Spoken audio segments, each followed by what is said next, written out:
I got to kick this thing off. Can I kick it off? 1, 2, 3, 4.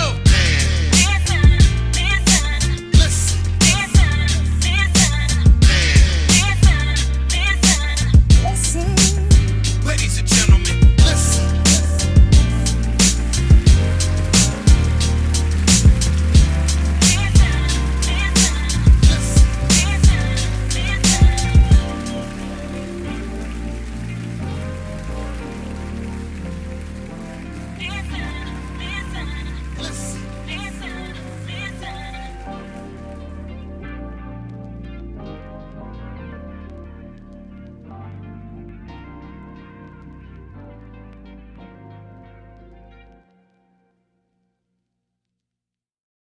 What's up, everybody? It's your boy Mar B, and you are tuning in to another episode of the Man Listen Show.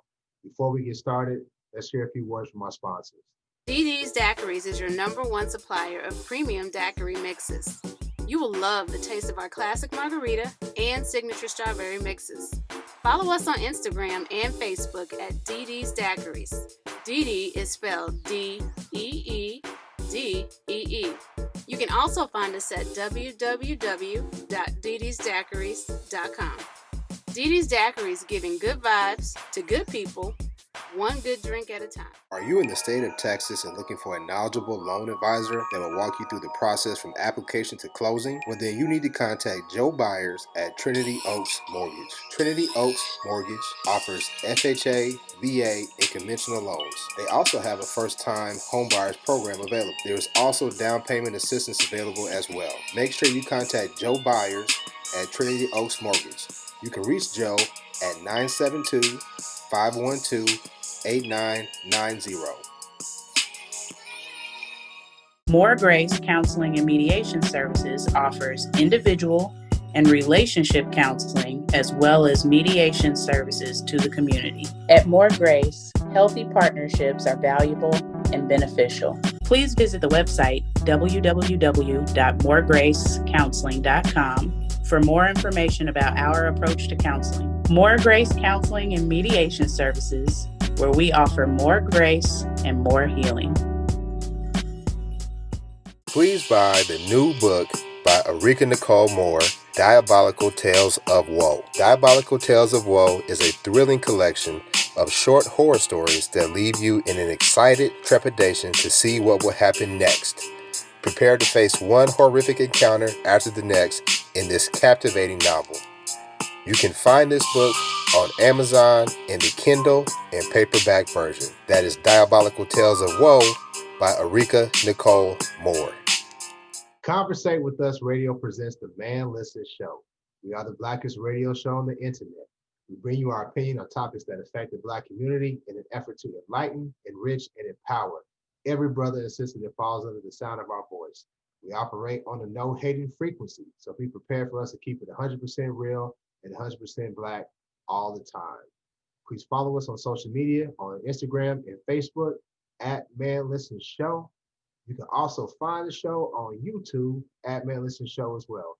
Make sure you go to the channel, click subscribe, watch our videos, hit the thumbs up button, and make sure that you share the show with all your family and friends. I'm your host, Mar B. Let me go ahead and introduce the crew. Lad, what's up with you, bro? What's going on, man? It's all good, it's all good. C, how you doing? Hey, what's good? Doing well, doing well. And Arika, how are you? I'm good. Good, good, good. So, Ice Cube, probably one of my favorite rappers ever, has been in the news a lot lately. Cube came up with what he called his contract with Black America. Basically, it's a plan that he came up with to present to both political parties on how they can help improve the Black community. Ice Cube said that he was going to come up with this plan, and he was willing to meet with both parties. When he put it out there, one party decided to meet with him, and that was the Republican Party, basically President Trump's campaign. So a lot of criticism went to Cube's way. People said that he was naive. People said that he was played by Trump's campaign, because as soon as he, quote unquote, met with them, the Trump campaign put out that they met with Ice Cube and he was co-signing basically Trump's platinum plan for Black America. Now, Ice Cube came out and said that he did not, in fact, meet with President Trump. I think he met with some of his representatives. They had a discussion, and that was it. But again, like I said before, a lot of people had a lot of vitriol towards Ice Cube because they said that he should not have met with President Trump because basically he was being used as a tool to help siphon off the Black vote. So we're going to talk about that today. We're going to talk about Cube's contract with Black America. We're going to talk about him meeting with the Republican Party. Should he have done that? Should he not have done that? And we're going to give our thoughts about the general election. We're about just over 10 days out from the November 3rd election and just give our opinion on where we stand right now. So what did y'all think when y'all first heard Cube met with Trump's campaign team? What did you think? First off, I think that's a huge distinction between the Trump campaign and the Republican Party, right? So in my view, Trump is going to do anything to win the nomination, or he feels like I'm not gonna say win the nomination, get reelected to the presidency. So he's going to do things that don't necessarily get the cosign of the GOP or what have you. So even with him meeting with the Trump campaign, I think you got to look at the broader scope. The things that he's talking about, there's not a single Republican that I could think of that ever showed much appetite for any of the things that he laid out. So quick to the point, he got played. Why do you think he got played? Because, like I said, Trump is looking for things that look good. He wants to give the optical illusion that he's willing to do things, when in reality, the things that are in the plan, Trump can't unilaterally make those changes, right? So it would take a Lindsey Graham, or it would take a Mitch McConnell or someone like that to co-sign on that, which there's no way that's going to happen. So, you got to look at the broad scope. But, I understand where he's coming from, just wanting to meet with whoever's in power. But I think he should have, at this point, 4 years into Trump, known that probably it's not going to make a difference. He just wants to get the photo op.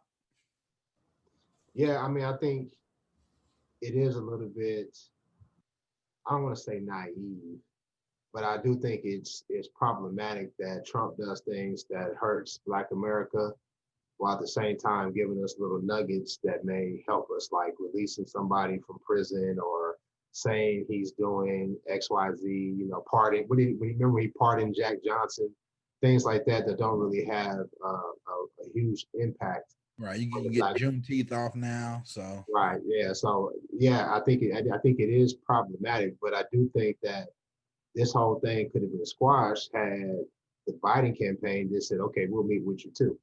It really was just that simple. We'll meet with you too.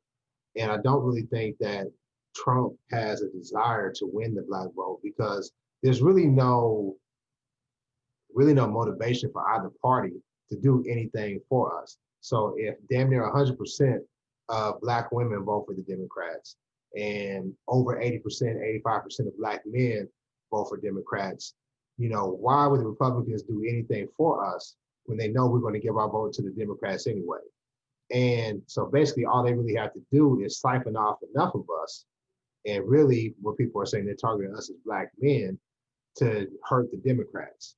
So I see what people can see why people say, hey, you know what, maybe you just got played, but I still think it's necessary, because you have to keep those who are in power, that we're still constituents. We still pay taxes.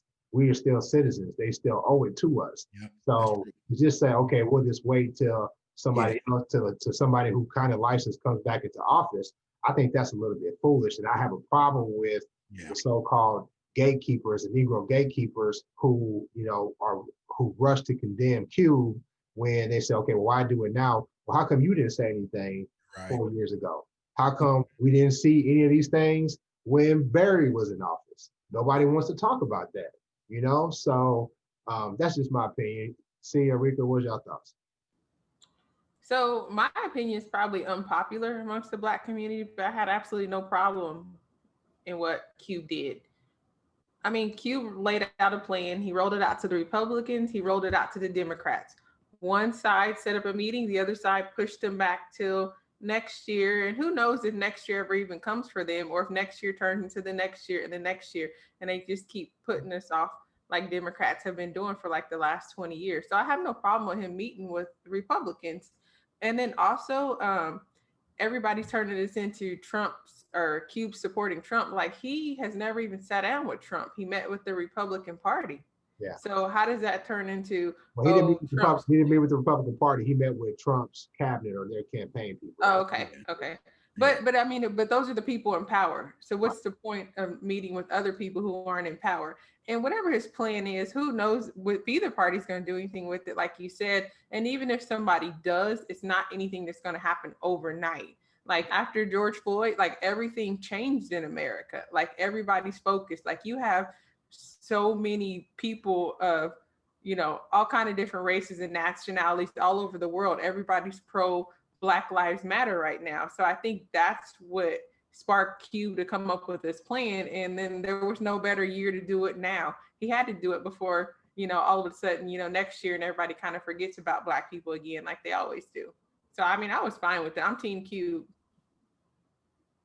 I'm Team Cube also. And I feel like I heard about it first from my husband. And so we've talked about it more than I've actually interacted with people about it on the internet. But he pointed out Black people claim that we're not a monolith, but the second one of us steps out of line or does something contrary to what we feel like is the general norm accepted by us, i.e. blindly voting for the Democratic Party, then it's team cancel culture. And I'm so sick of cancel culture and deciding that people don't get to be Black anymore because they didn't do what I thought they should wake up and do today.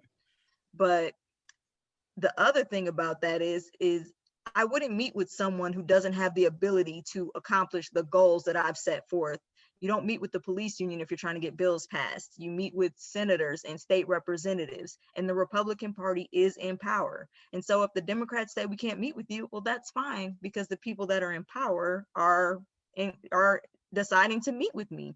Mm-hmm. And the thing about it is, even if they take half of what he presented to them, pretend it's theirs, put it into some type of other plan that they try to send some other stuff through with, the point is that he took the time to write out an agenda, and he used his platform to try to meet with influential people that could actually get it done. He did the best he could do. And meanwhile, people are sitting at home, not doing anything, not even with a voting plan, criticizing what Cube is doing, trying to say whether or not he got played. Well, you get up and go to work every day for a person that will fire you tomorrow without even knowing your last name. And yet you don't feel like you're getting played every day. So but then we say these celebrities aren't doing what they're supposed to do to help the Black community. Then we have someone trying to do something, and every time they don't do it the way we think they should do it, then it's just cancel culture. It really doesn't make any sense. We're really our own worst enemy. And it doesn't make any sense to me saying he's trying to siphon off the Black vote using Cube. Any person that's going to say, ooh, Ice Cube likes Trump, I'm changing my vote, is an idiot, and we don't need them voting with us anyway. They probably don't even have voter registration. They don't have a ride to the polls. They don't know where the polls are. All they're doing is watching the Shade Room and deciding who they don't like this week based on cancel culture and who they're told to not like. So I don't think that siphoning off votes is a real thing based on just a celebrity endorsing them like 50 Cent. Who cares? I don't care. I just don't care. I'm with C. Popular opinion.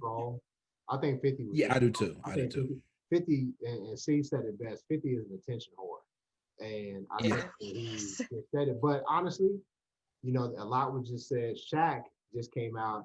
He just said he just voted in the first time in his whole entire life. Right. That's embarrassing. Shaq said it. Well, I mean, yes, it is, but he didn't say who he voted for. And you got to remember, you know, a lot of these people, man, it's really more in their best interest, especially if they're a celebrity who's actually making money. Because a lot of these celebrities, I don't think really got that money like we think they do. Yeah. If you're a celebrity who still got that money, you know, it kind of behooves you to vote for Trump. It does. And to address your point, Erika, about us not being a monolith, you know, Rick and I both wrote for a blog called Clash Content, and I put out an article that says we need to embrace the monolith. That this whole Black people are not a monolithic culture. I hate that phrase. I really do, because guess what? If one of us gets pulled over by the cops and they whip our ass, it's all of us who are in there. It's all of us feeling that. And all of us are afflicted by the same problems that white supremacy and systemic racism puts on us. So maybe we're more of a monolith than people think. I personally think that's just something that bougie Negroes come up with to say, we're not like you poor, you know what? You know what I'm saying? I'm going my ruin now, cursed on the show. But I think that's also the problem that a lot of these bougie, so-called elite Black people had with Cube, because Cube had the nuts to go and say, all right, here, I'm gonna put it out here. I use my celebrity to actually do something positive and to try to advance an agenda. Now, was it executed in the best fashion? It's debatable, right? But at least he used it to try to be positive and to advance the community. We always talk about how, you know what, it's really kind of insulting to have our celebrities speak out for us, and that, you know, nobody else has, you know, they don't go to Pitbull to talk about what affects the Hispanic community. They just don't do it. They don't go to, you that know, we know of. I'm not in that community, so I don't know that. Honestly. You don't. They may do voter out. I don't know. They're not talking policy. They're not talking policy with any rapper or artist from any other community. And if I'm wrong, somebody put it up there and I'll say that I'm wrong. But I have no idea. I seriously doubt that if Cardi B, instead of her being a part of the Black community, if she said, okay, I'm part of the Hispanic community, do you think that they would really be letting Cardi B speak out for us? That's insulting. Cardi B talking about policy. Seriously. But to me, that sounds like when they be like, just shut up and dribble. Yeah, hey, if you got good ideas, that's what I mean.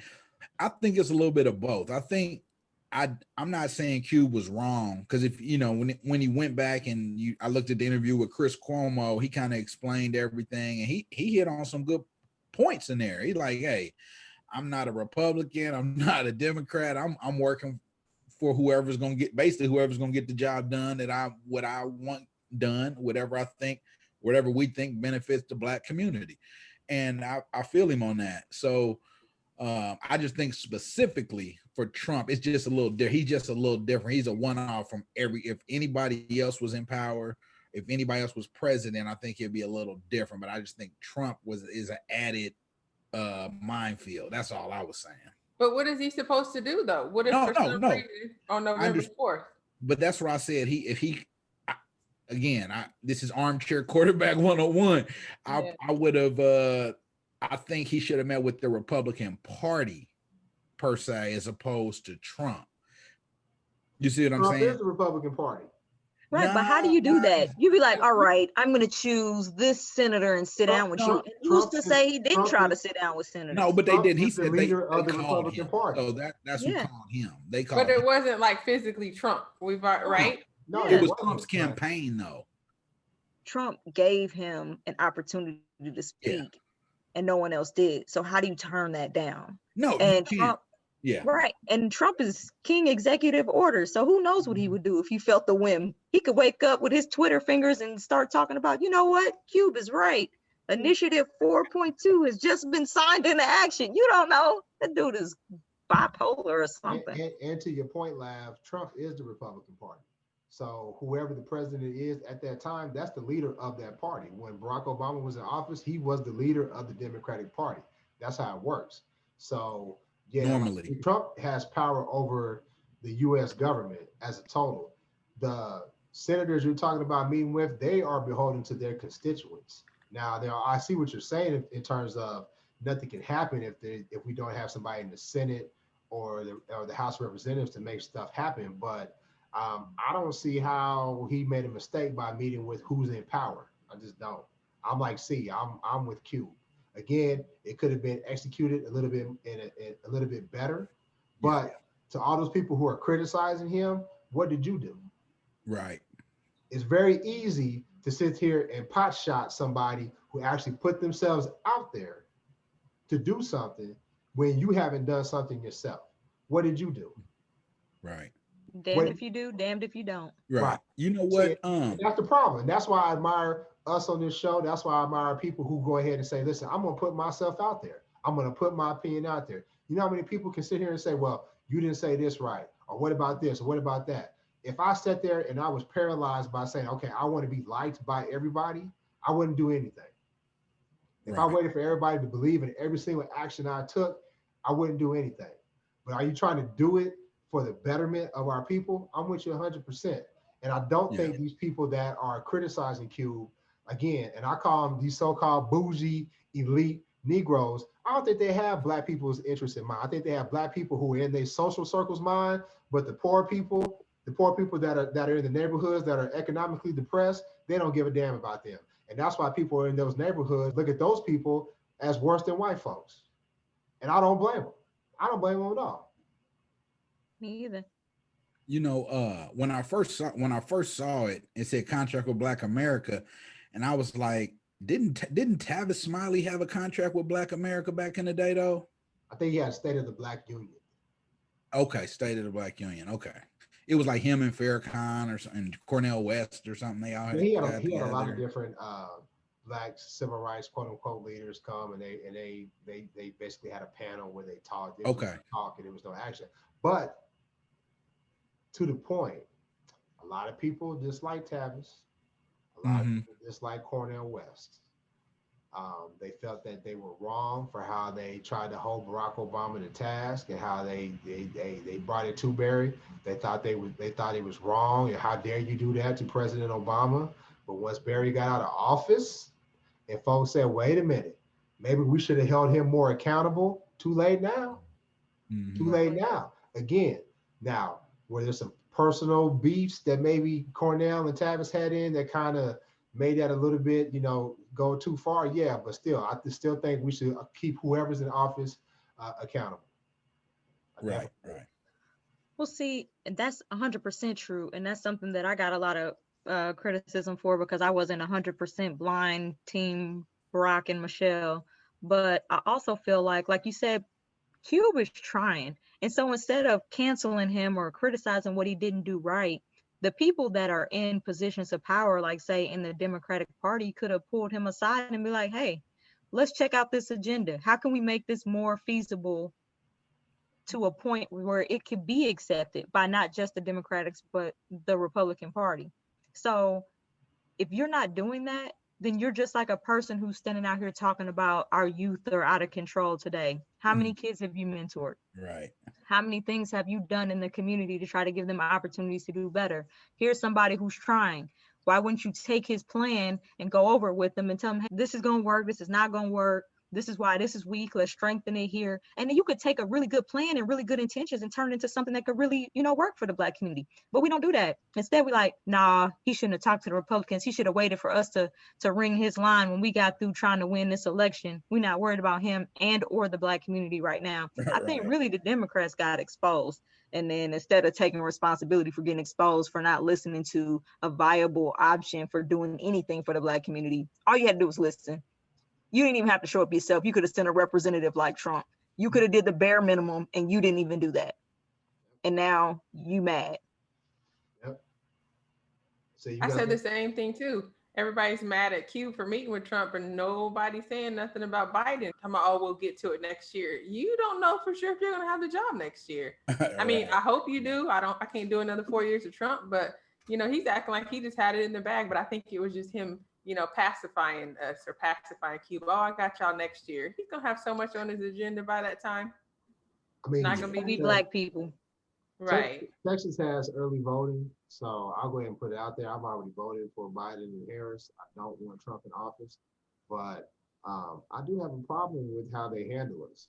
I definitely do. Yeah. Trump is awful, but this whole, you don't want Trump in office, that doesn't motivate me anymore. It just doesn't. Because guess what I heard? You don't want Romney in office. You don't want McCain in office. You don't want Bush in office. But it was never anything, well, put us in office because we'll do this for you. Have y'all ever heard that? Right. Yeah. Have y'all ever heard? I've heard them say, now I'm not that naive to think, okay, all right, if we have somebody who is more inclined to lean towards the Democratic way of thinking, we do have control over the Supreme Court, right? And things like the Voting Rights Act, things like women's rights, those things are in play. So I see why that's important. But those are things that help the country as a whole.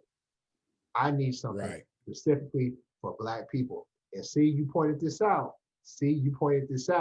I liked how Q said, and when I talk about Black people, I'm talking about descendants of slaves. Yeah.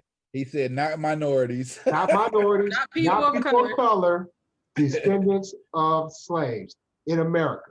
And that's what I'm all about. Because we already know how, and they talked about that, how why are Black men not wholesale with the Democrats like Black women are? And they talked about how a lot of Black men are saying, I'm not really for the immigration policies that the Democrats push. And I can't say that I'm with it 100% either, because I don't see how that really helps the Black community. I don't see how it, oftentimes I see it harmless.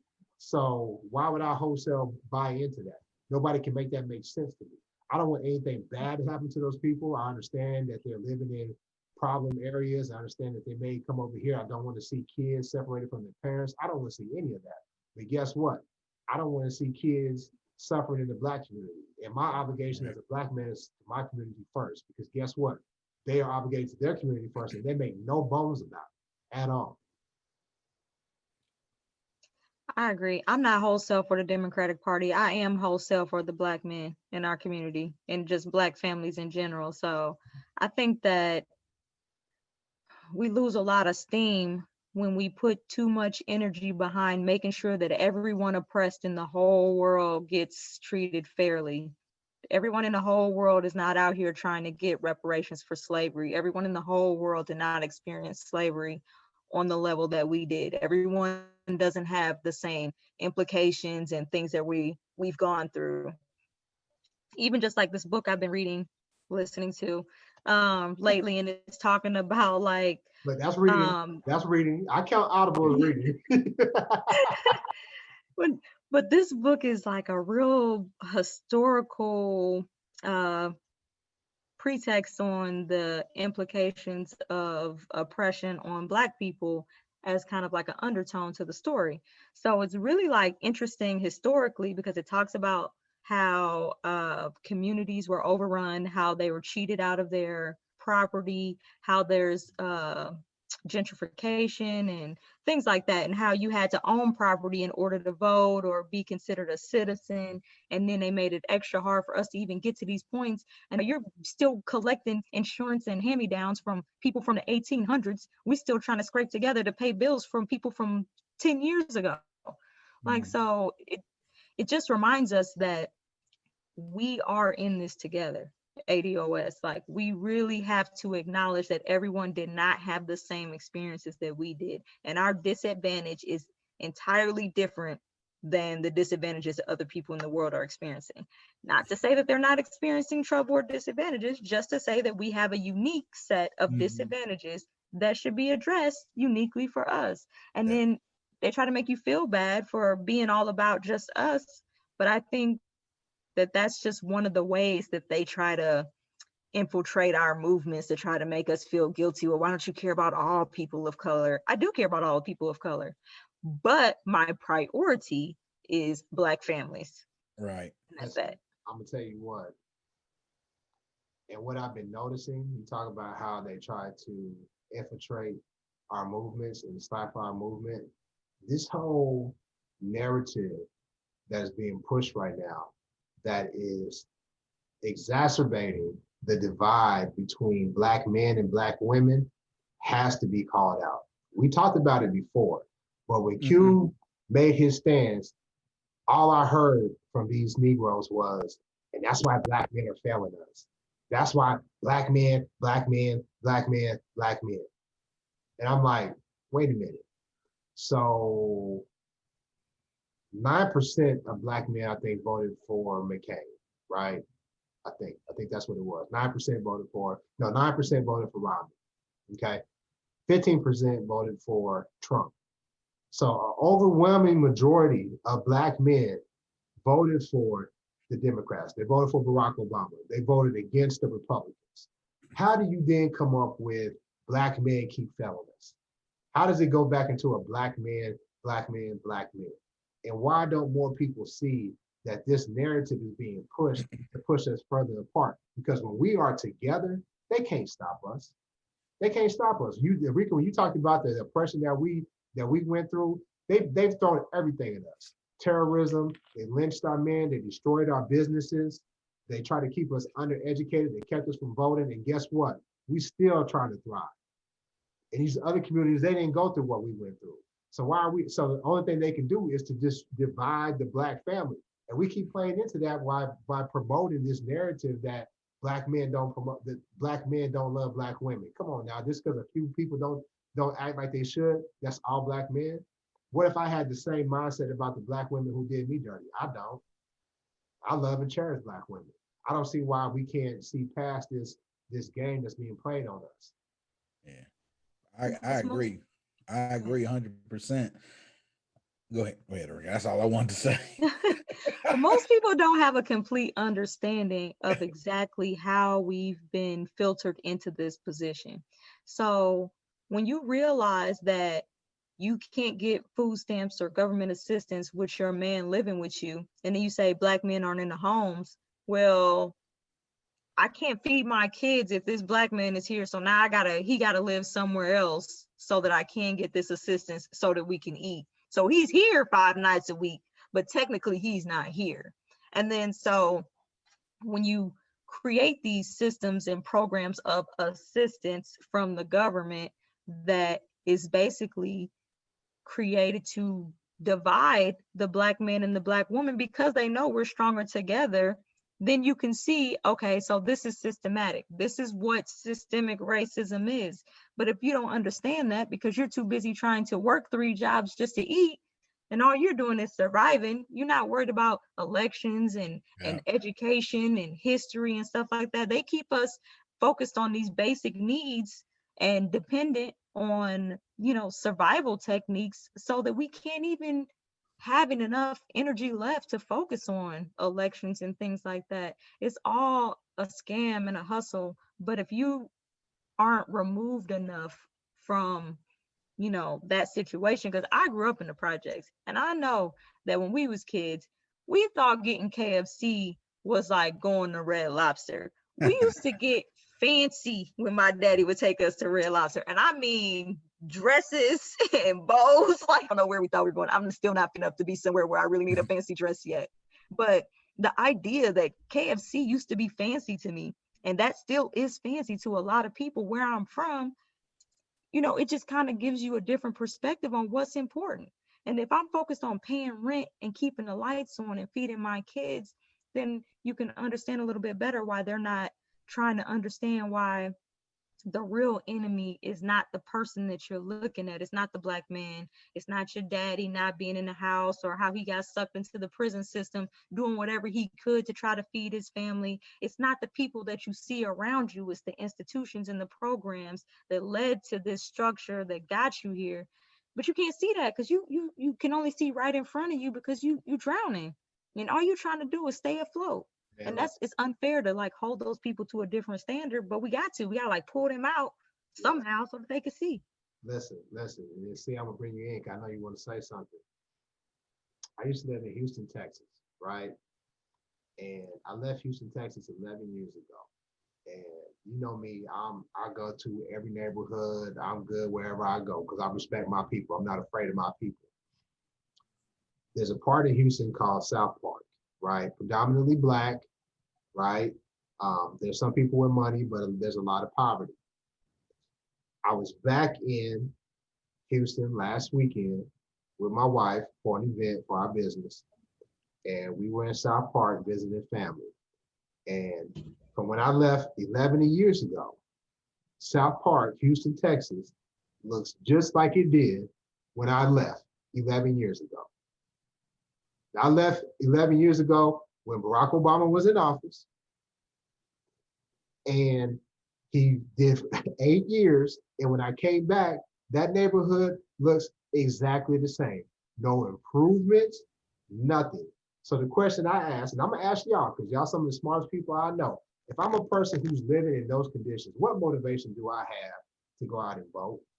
Now, I fully recognize that the president doesn't control what happens to them locally. That's for their local officials. But you recognize that what happens locally dictates usually what happens on a national level as well, right? So if you're a Democrat, you say, okay, let me get them out to vote for this. And 9 times out of 10, they'll vote for the president too. That's how you have to win the votes. But what is really driving these people who they don't see a change in their condition to say, you know what, I want to get out and try to make a difference?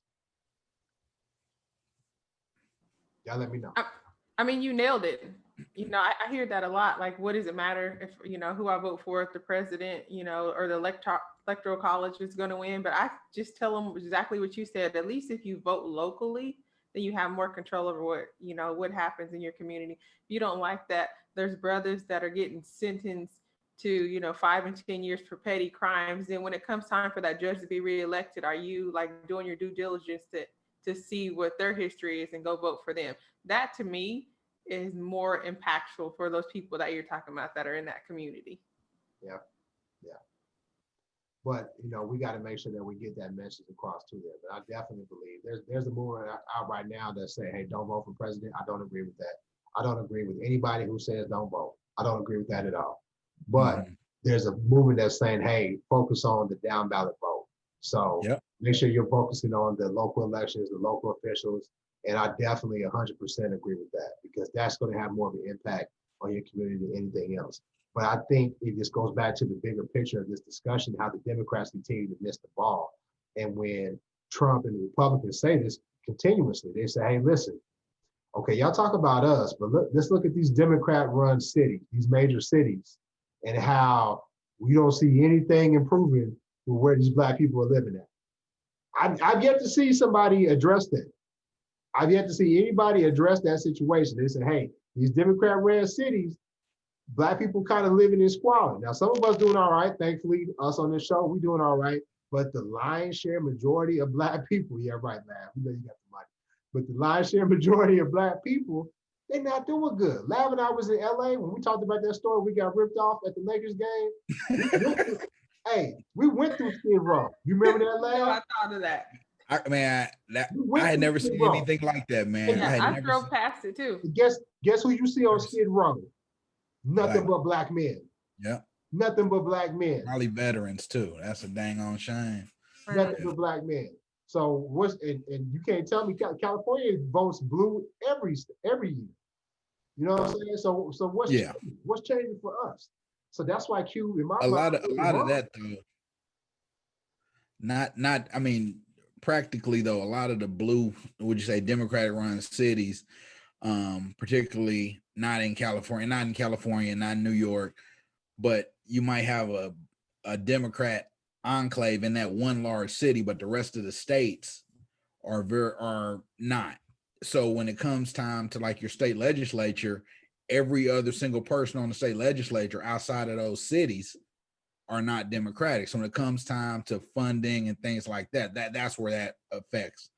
That's again why the voting is important. And regardless, if you know, some people feel like, well, I live in this certain county, so all my neighbors is gonna vote for Trump, it don't matter and all that, but you still got to vote for your local, you know, because whoever represents you on the state level has much more of an impact. So but no, I agree, man. The Democratic run cities in most states are, I mean, here, man, this is middle of October.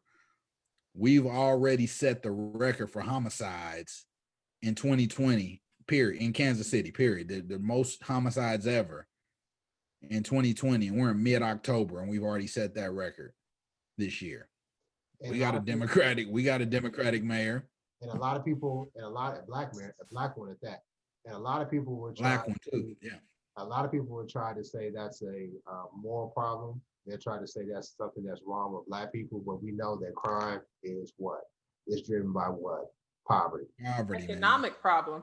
Economics, exactly. Right. Because those are the people that got laid off with the pandemic first. The people that are still struggling, weren't rehired, you know. Or better yet, those are the children of the people who were targeted by the drugs that were Yeah, put into our that too. community. That too. Those are Right. the children of the people who had a parent who was incarcerated due to the war on drugs and mass incarceration. Those are the children of the people who had to work 2 jobs, 3 jobs because they were being overcharged for housing, whereas other people weren't, right? So those children had to be at home, latchkey kids, raising themselves when they're more susceptible to the influence from the street. So it all goes back to the root cause, which is systemic racism. And if we address that and we address the economics, then we're better. So don't let people try to say it's a Black problem. And I think too many of us fall into it. I say us, I say quote unquote, not us who understand, but those of us who think that we have made it, they're trying to say, well, it's this you Black folks. If y'all were better, what about Black on Black crime? Nah, let's address the root cause. Let's do that. Yeah, the root. Yeah, but see, and that brings me back to our voting point, because I feel like a lot of people don't understand the importance of local voting. But I also think that when you stress that point, we also need to stress the point of holding people's feet to the fire. Like you said, with Dr. Cornel West, when he was criticizing Barack Obama, we've got you here. What are you doing for us? He did a lot for the LGBTQIA community and bathrooms and things like that. And, people say that you can only do so much as president. No, let me tell you how to make people's feet move. You offer money. I'm offering federal funds for any governor that comes up with a plan for their state to reduce poverty, to improve Black neighborhoods, or to fund Black businesses. You start earmarking dollars for states if they're doing things to positively impact the Black community, and they will line up because they want that money for their state, because that looks good on their resume. So I think that it's important to point out that we need people to not just vote Democratic. We need to vote Trump out, mostly because he's just not smart. And he's like a bad look. It's a bad look for our country and for us. That's not who I want to. And he's a racist. He's a flat out racist. Well, yeah. But yeah. I mean, most of them are. Probably a lot of people that are racist that we encounter every day. But that's true. But that stand back and stand by to them punk ass Proud Boys, yeah, that right there is too far. That's too far. It's dangerous. Yeah, and it is dangerous. At least Biden and the rest of them, while I think that they probably have some racist views as well, at least, you know what I'm saying, they not just flat out and just saying, we're just gonna put policies in that just straight out hurt Black people. Now, outside the crime bill, Joe, I'm still not Black according to Biden. Hey, outside the crime Yeah, that bill, was a terrible joke. So what'd you say? No, he told him, you're not Black if you're not voting for me. I'm sorry, sir. Did I just wake up and automatically give you my vote, or do you have to earn it like every single other candidate? Oh, I forgot I'm Black, so you just automatically get it because you're Democrat. So and that's what the Democrats say. Like, their only argument is we're not Republicans. Pretty they're much. so disrespectful. That's it. Yeah. That's it. I mean, Spit in our face and we keep taking it. Yeah, it's man, I hate to say this, but we really need a full straight up revolution. I mean, it's not about parties. We need, because the fabric of the country was based on devaluation of the Black body, right? So if people talk about let's make it how America used to be, now if we're trying to make a more perfect union, we got to get past all that. And that includes, honestly, the Constitution, man. I think we have the oldest Constitution still in place of any of the civilized countries, right? All these other countries have had civil wars just like we have, but they went and redid their constitutions. They went and started things over fundamentally on what they wanted their nation to be like. We've never done that. We have amendments, but baked in those amendments, layers deep, is still the heart of the problem, which is Black people ain't citizens. And so until we start over fundamentally, it's going to be an uphill battle. It's going to be a continuous struggle. Don't give up. We still need to fight. We still need to keep pushing forward, but it's going to be tough. Well, I think in order for us to do that, then we'll wrap up the show. We definitely need to start holding the people who are in the office accountable. Yeah. And I sincerely hope that Vice President Joe Biden and Senator Kamala Harris. I hope that they win. And I hope that all of you Negroes who sat there and said, hey, just shut up and vote, right? Just shut up and vote. We can't have Trump in office. I sincerely hope that you have some sort of plan and that you don't make the same mistake that you did with President Barack Obama and not hold them accountable. Because if you do that, then you just really have shown what your true colors are. That's it. Right. That's it. That's just it, plain and simple. Because when I say Black people, and I'm pretty sure, I'm gonna speak for me, not for Q, but I know I'll speak for all those on this panel. When I say Black people, I just don't talk about people who pledged a Greek organization.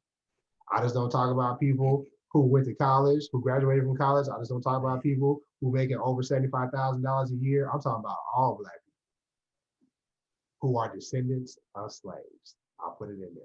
So with that being said, we'll go ahead and wrap up the show. Make sure you follow us on social media at Man Listen Show on Instagram, Facebook, and Twitter. Make sure you subscribe to the show and give us a thumbs up on YouTube at Man Listen Show, and make sure you share the show. And also, if you like what we're doing, you want to see us continue to do it, donate to our Patreon. The link will be in the comments. We'll holler at you next time. Peace. Peace. Holla. Today was a good day, y'all. Jeez, I can't even get my fingers in the screen. I'm like, That was a good one, lad. Mama cooked the breakfast with no hog. Yeah.